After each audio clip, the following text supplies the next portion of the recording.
Welcome back, friends.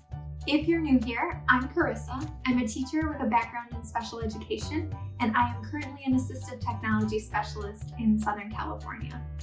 Here on the Technified Teacher, I share tips, tricks, and tutorials to help you implement technology tools in your classroom. Today, I'm going to share how I set up my digital classroom materials using apps from the Google Suite. And this will be in two parts. So in this first video, I'll share how I set up the documents that I share with my students. And then in part two, I'll share how I use these documents for progress monitoring.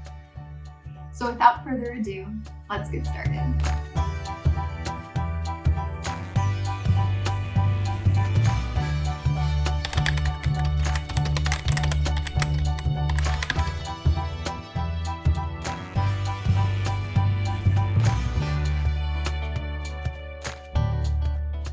One of the first things I do when I'm preparing a lesson is scan and save any workbook pages I need as a PDF. This year I'm teaching from a curriculum that came in a digital format that unfortunately is not shareable, along with hard copies of workbook pages. So I just use my phone to upload them to Drive.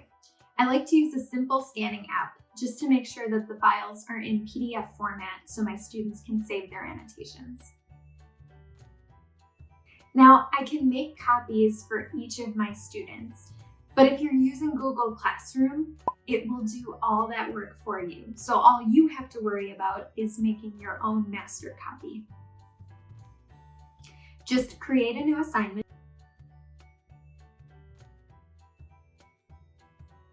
upload the saved PDF file,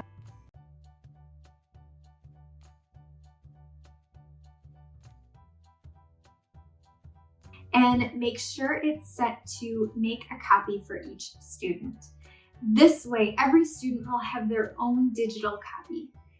It's kind of like Google is your personal assistant who just went to the school copier, made copies for all of the students, and then went and handed them all out. The files are then automatically added to a Google Classroom folder in your Drive, with each student's name automatically added to the title of each document. This makes it super easy to find and check student work. No more lost assignments, no more making extra copies. No matter how I'm sharing assignments with students, I always make sure that my original PDFs are set to view only in the share settings. That way, if students or someone somehow gets access to the original file, it will prompt them to make a copy of their own, which will then prevent any unintentional edits made to the original master copy. I use Google Slides for my weekly lesson plans and agendas.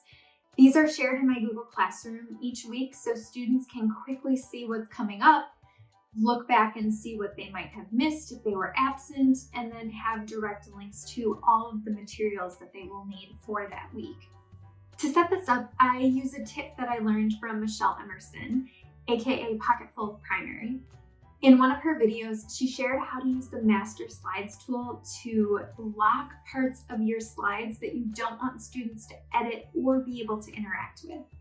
This also creates templates that you can then save, duplicate, and reuse. It has made this step so quick and easy.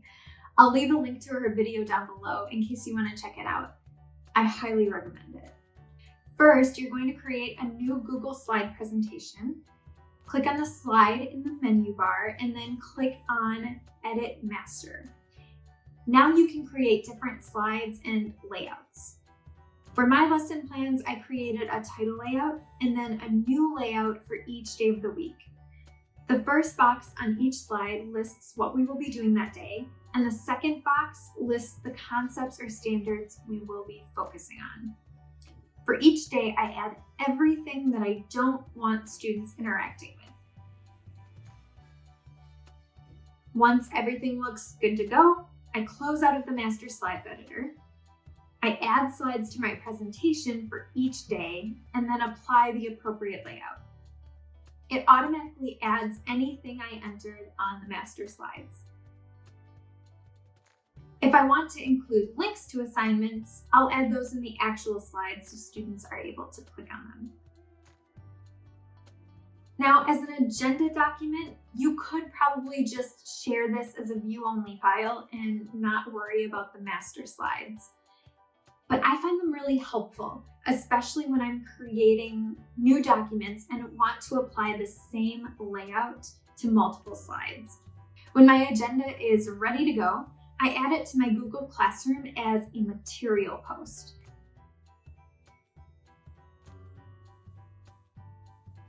I also like to have a topic section dedicated to agendas so my students can quickly find them each week and find past ones if needed. Finally, I have working Google Docs for each student. I created these this year because of the reading program I'm using. I have a digital platform to use, but I can't save or share the students' work from the platform. So I have to take screenshots during my lessons and then paste and store the images in a Google Doc.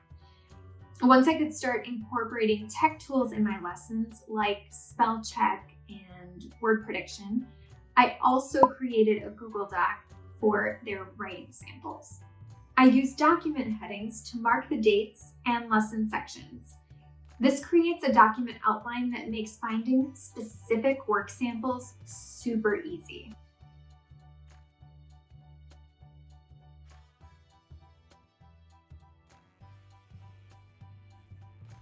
I also turn each heading into a link.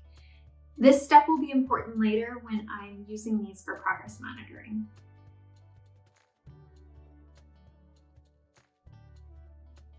From here, I can add screenshots from our digital lesson materials.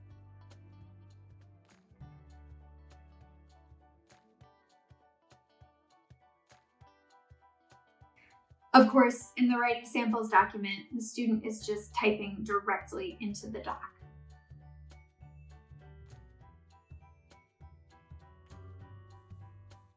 I also use Google Slides for sight word flashcards. I created a template slide for students to duplicate each time they need to add a new sight word to practice. And that's the basic setup for my digital class materials this year. In part 2, I'll show how I incorporate these in my progress monitoring. So if you don't want to miss it, be sure to subscribe. Thank you so much for watching, and until next time, keep learning something new every day.